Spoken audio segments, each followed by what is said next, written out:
Hello, Alexandra Abramova is here with you, and the next edition of the SportLife program is on the air.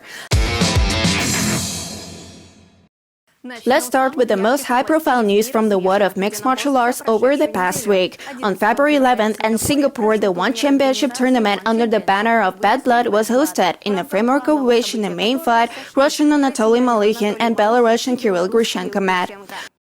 The title fight for the status of the holder of the One Championship temporary bout in the heavyweight class ended in favor of the Russian fighter. Anatoly took the victory by knockout at the end of the 3rd minute of the 2nd round. The success of clubmate could not be ignored by Peter Yan, so he posted a story on Instagram where he wrote, "Siberian tank, that's what a goal means. When you live it, you will definitely achieve the result." Under the publication of gratitude for the support on Anatoly's page, such fighters as Islam Murtazaev, who will fight for the World Kickboxing title on March 19, professional UFC welterweight fighter Khamzat Chimaev, and N1 Global and Hardcore FC champion in the heavyweight category Hadis Ibragimov also expressed their congratulations on acquiring the title. Meanwhile, the future has definitely come. On February 12, the first ever duel in the Metaverse took place on a Legion Farm platform. There is more and more news about a Metaverse and NFT. This is a virtual space where people can interact with each other and digital objects through their avatar, a digital personality. In the modern world, many companies already produce special digital real estate and cars. As we can see, MMA has not been spared either. Former UFC lightweight champion Khabib Nurmagomedov fought with the former champion of the same organization in the lightweight category and won by striking 98 blows at his opponent. The fighters fought in real time, equipped with special helmets and joysticks. So from some point of view, the fight can be called real. Who knows, maybe over time, MMA will really begin to develop the direction of the digital space.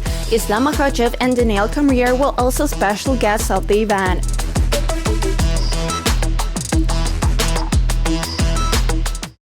Aljamain Sterling once again pleased us with interesting tweets. This time he spoke about a 15-year-old Russian figure skating Kamila Valieva about a doping scandal. And of course, once again he mentioned Peter. The rematch of the fighters should take place only on April 9th, but Sterling has not been able to come to terms with Jen's status as temporary UFC champion for a year already. In his Twitter account, Aljamain writes, "Whoa, fascinating news. I can't believe this would ever happen." Having received a wave of indignation in his address, the fighter tried to justify himself. The girl is 15. Whether or not the coaches pushed her to take it is another topic. I simply pointed out, like many others, that I have full reason to suspect Jan is cheating. If you take this as an insult to all Russia, then this is on you, because those words aren't from me. As expected, this tweet did not calm the fans, so Sterling even replied to one of them in Russian. "It's a sport. A lot of people cheat. I think Peter is cheating. I just don't like Peter."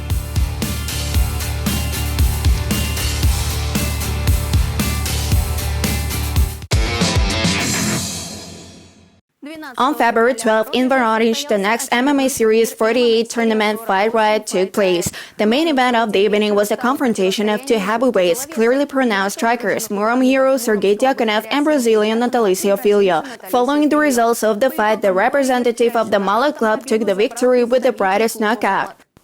13th Sergey's victory with 2 defeats has every chance to become one of the brightest achievements in the fighter's career. Immediately taking the initiative, Dyakonov managed to throw out 17 accurate strikes in 2 minutes of the fight, while Filho did not hit his opponent once.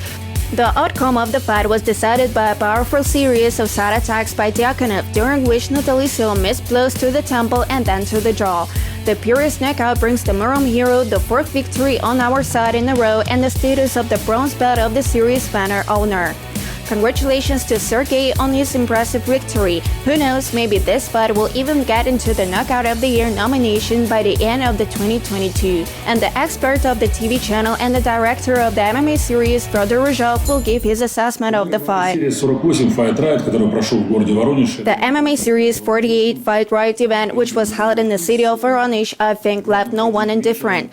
The fights were for every taste. In the main bout of the evening, Sergey Dyakonov met with Natalisi Ophelia. Sergey's record was 12-2. By this point, Natalisi's was 15-5. A cool left-right combination that came straight from the hand-to-head combat led to the early stop of this fight and recorded Sergey's victory by knockout in the first round.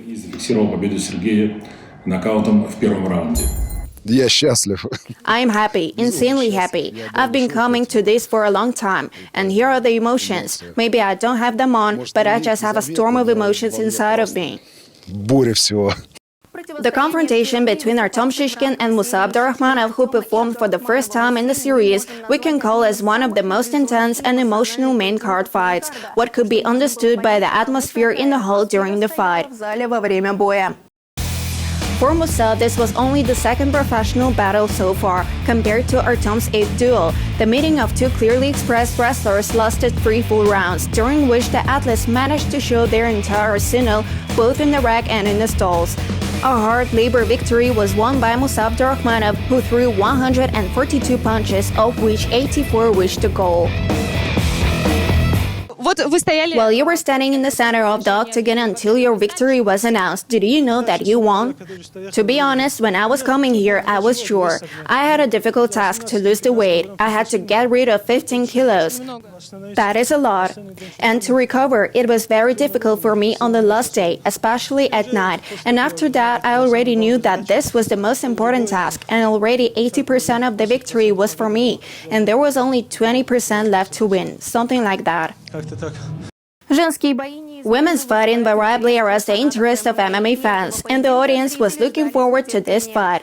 Young Marina Nika appeared on our ground with a victory at the 39th event of the series, while Anastasia Frolova this time had to try to close her defeat, obtaining a fight with Anna Rimnova at the 23rd tournament.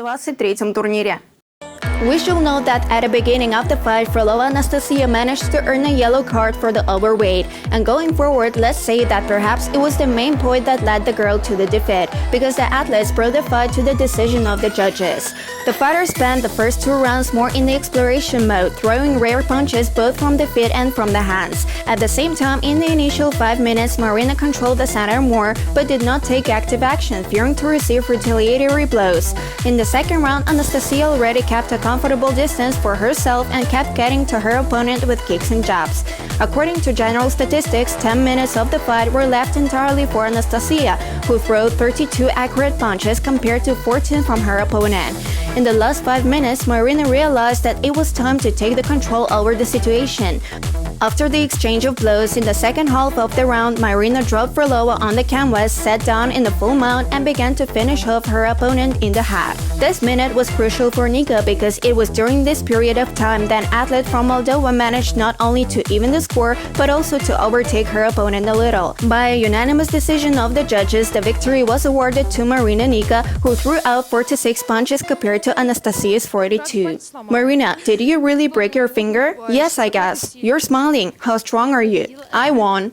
How do you feel after the fight? Are you happy with your work or are you upset? No, I'm happy with my work. The yellow card let me down. Maxim Viktorov has 2 interesting habits that he follows. Firstly, he invariably finishes all his fights in the first round. Secondly, he comes to our side once every 16 tournaments to pick up his victory. This event was not an exception.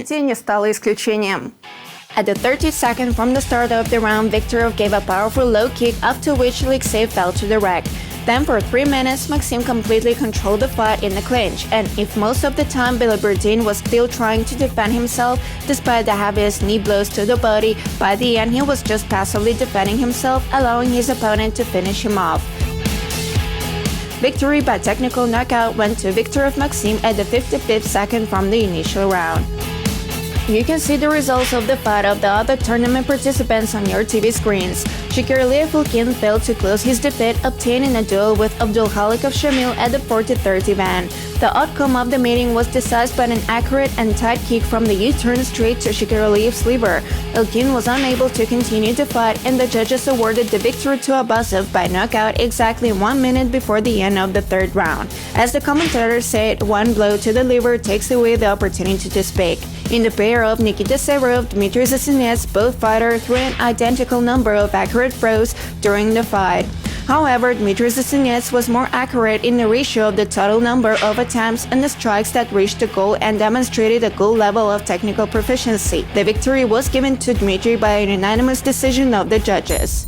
Никита Северов является международником по самбо. Очень заслуженным спортсменом. Nikita Severov is an international sambo athlete, a very well-deserved athlete, strong, quite interesting. But for the second time in a row, he has failed to realize his strength. Using his example, we can see the following. We have a certain sambo crisis today, the crisis of sambo's entry into mixed martial arts.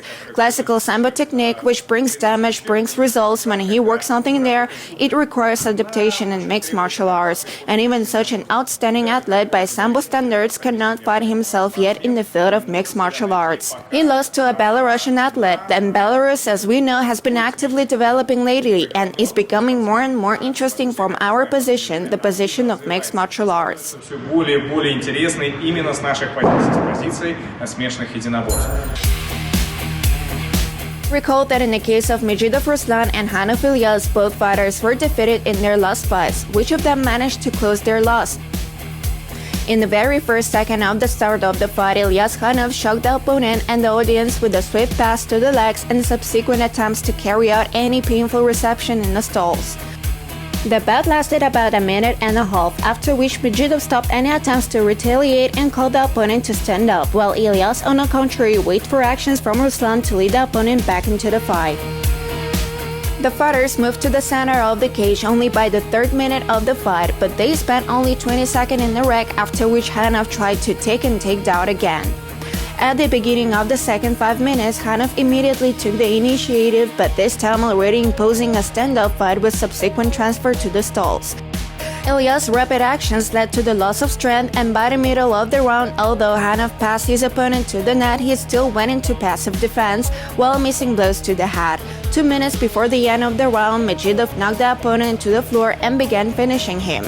Several hammer fists, and the referee stopped the fight, fixing Medvedev's victory by technical knockout. We have had the first 2 quarters of the finals. Ruslan Medvedev managed to show himself perfectly and finally won within the MMA series. Before that, he had 2 defeats from very strong athletes, just the same in the heavyweight division. Now perhaps he has found himself in this category of 105 kilograms. And this was the SportLife program and its host Alexandra Abramova. Vote for your favorite fighters in the framework of the MMA-TV.com Awards 2021. Do not miss the most interesting news from the world of mixed martial arts and the life of the MMA series. And watch the SportLife program every Thursday on the MMA-TV.com TV channel.